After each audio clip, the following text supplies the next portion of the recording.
తెలుగు రాష్ట్ర రాజకీయాలపై రాజకీయ వ్యూహకర్త ప్రశాంత్ కిషోర్ చేసిన తాజా వ్యాఖ్యలు రాజకీయంగా దుమారం రేపుతున్నాయి.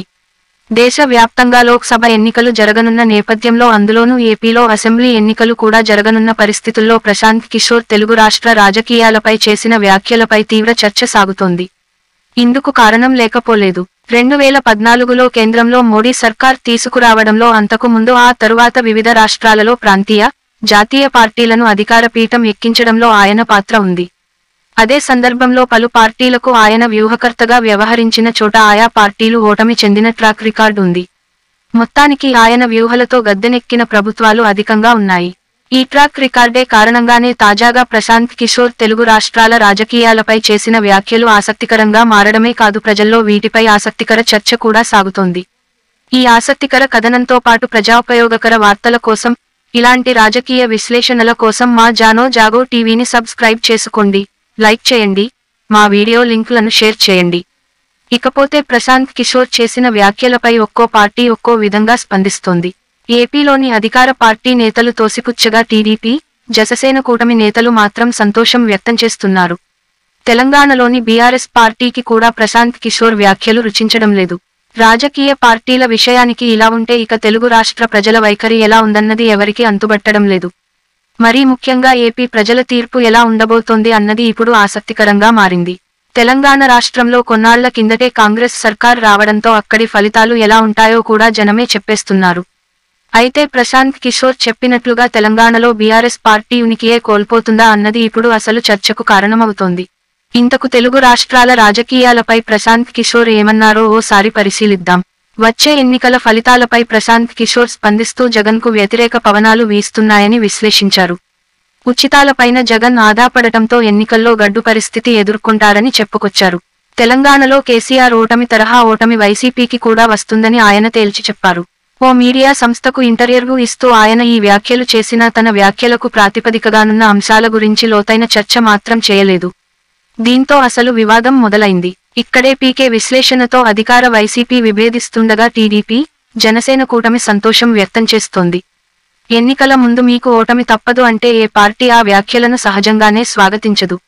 మీరు గెలుస్తారు అంటే వాటినే ప్రచార అస్త్రంగా మలుచుకుని గెలుపును సునాయాసం చేసుకోవడం కూడా ప్రతి రాజకీయ పార్టీ చేసే పని. మరి ప్రశాంత్ కిషోర్ వ్యాఖ్యలను ఎలా తీసుకోవాలి అన్నది ఇక్కడ ఉత్పన్నమవుతున్న ప్రశ్న. ప్రశాంత్ కిషోర్ లాంటి రాజకీయ వ్యూహకర్త వ్యాఖ్యలపై ఇంత తీవ్రంగా రాజకీయ దుమారం రేగడం ఇదే తొలిసారి. వీటికి కూడా కొన్ని కారణాలు ఉన్నాయి. తాను ఏ పార్టీకి రాజకీయ వ్యూహాలు రూపొందించడం లేదని, ప్రస్తుతం వాటికి దూరంగా ఉన్నానని ఆయన స్పష్టం చేశారు.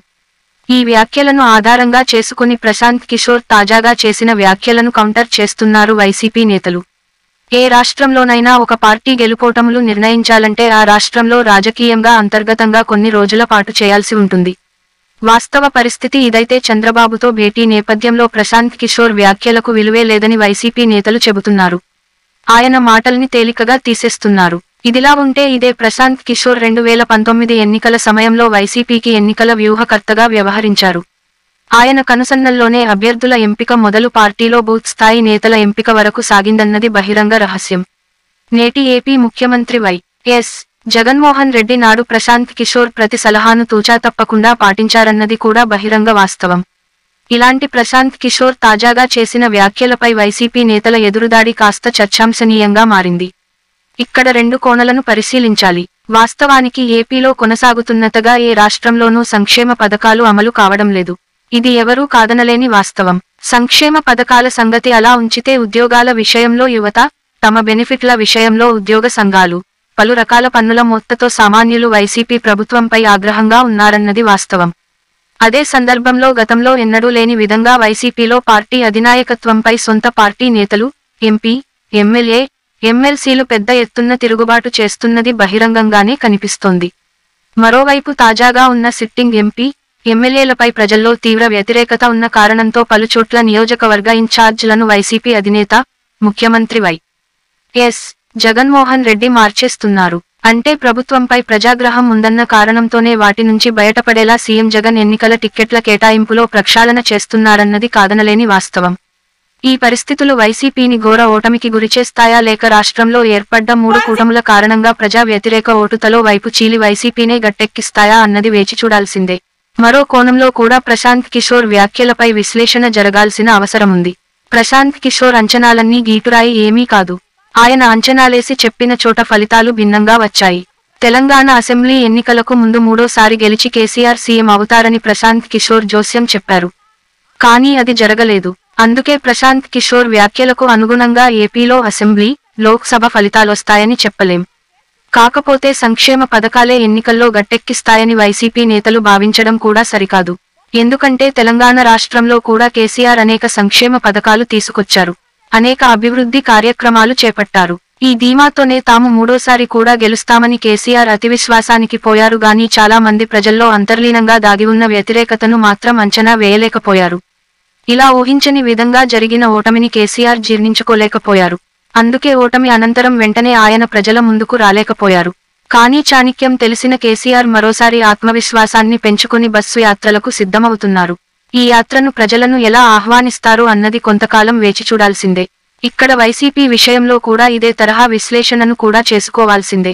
ఎక్కడా లేని విధంగా ఏపీలో సీఎం జగన్ సంక్షేమ కార్యక్రమాలు చేపట్టారు అనడంలో ఎలాంటి సందేహం అక్కర్లేదు. కానీ పన్నుల భారం, యువతలో నిరాసక్త, తమ బెనిఫిట్స్ విషయంలో ఉద్యోగుల్లో నిరాశ, పార్టీలో నెలకొన్న గ్రూపు రాజకీయాలు ఈ పరిణామాలన్నీ వైసీపీకి వచ్చే ఎన్నికల్లో పెద్ద సవాళ్లే. వీటిని ఎలా ఎదుర్కొని ఎలాంటి వ్యూహాలతో ఈ ఎన్నికల్లో వైసీపీని జగన్ గట్టెక్కిస్తారన్నది మున్ముందు చూడాలి.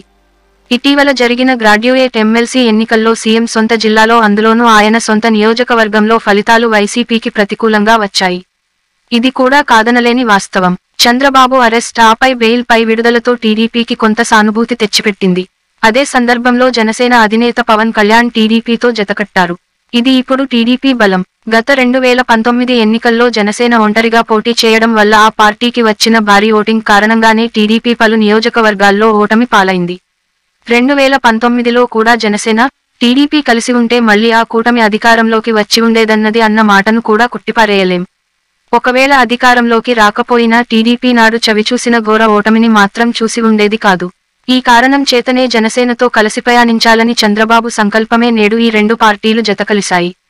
ఇదిలా ఉంటే తమకు తక్కువ సీట్లను టీడీపీ కేటాయించడంపై జనసేన పార్టీ నేతల్లో మాత్రం తీవ్ర నిరాశ ఉంది. చాలా చోట్ల ఈ పరిణామాలపై ఆగ్రహం వ్యక్తం చేస్తున్నారు. ఈ పరిస్థితుల్లో టీడీపీ, జనసేన కూటమి మధ్య ఓట్ల బదలాయింపు జరుగుతుందా అన్నది ఇప్పుడు ఆసక్తికరంగా మారింది. ఓట్లు పరస్పరం బదిలీ అయితే టీడీపీ, జనసేన కూటమికి లాభం జరుగుతుంది.